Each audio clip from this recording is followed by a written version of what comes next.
আল্লাহ বলেন বান্দা আমি তোমাকে বানাইলাম 24 ঘন্টা আমার গোলামি করার জন্য। এই আয়াতে বললেন 24 ঘন্টা গোলামি করার জন্য। তাইলে আল্লাহ বললেন নামাজ পড়ে তোমরা জমিনে বের হও।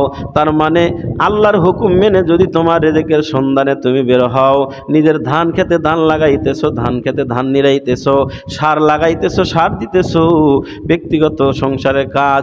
আল্লাহ বলেন এই ব্যক্তিগত কাজ হলেও এটা ইবাদত হয়। আল্লাহ এটাই বলেন এটাও ইবাদত, আমার হুকুম মেনে মেনে যেই কাজগুলা করবা ওটাও ইবাদত হয়।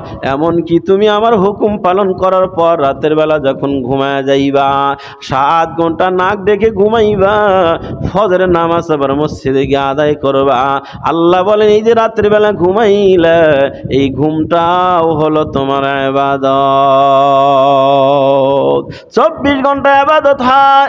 এজন্য আমার বাবাজিরা নিজের স্বার্থ জলাঞ্জলি দিয়া অন্যের স্বার্থের পিছনে আমরা না দৌড়াই। এখনো কি আমাদের বোঝা আসে না? কাঁচা চুলগুলো পেকে সাদা হয়ে যাইতেছে, বয়স বাটের দিকে চলে যাইতেছে, চোখের জ্যোতি পাওয়ার কমতেছে। আগে দূরে চশমা ছাড়া অনেক দূরেই দেখেন, এখন চশমা দিয়ে কাছেও দেখা যায় না। এ বাবা কবে হুঁশ ফিরবে আমাদের? আমরা আমাদের মরণের ভয় ভুলে গেছি, মরতে হবে এটা আমাদের জেহেনে থাকেই না।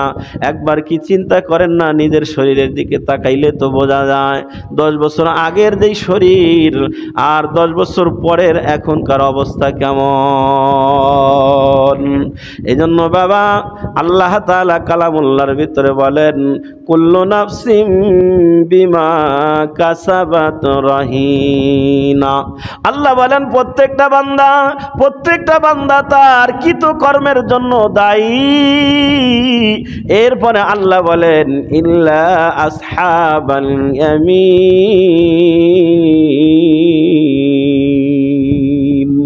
আল্লাহ বলেন তবে ডানপন্থীরা, তো যারা ডানপন্থী হয় অর্থাৎ ভালো কাজ করে, প্রত্যেকটা ভালো কাজ করে, খারাপ কাজ করে না, ডানপন্থী যারা হয় ফি জান্নাত, তারা হলো জান্নাতে বসবাস করবে। সুবহানাল্লাহ, জান্নাতে বসবাস করবে। এরপর আল্লাহ বলেন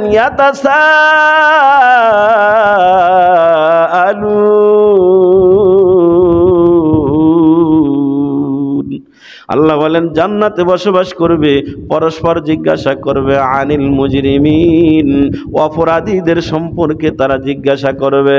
কি ব্যাপার, একসাথে চলতাম, একসাথে ফিরতাম, একসাথে খাইতাম, একসাথে হাট বাজারে যাইতাম, আজকে আমরা জান্নাতে, তোমরা কেন জাহান্নামে আসছো?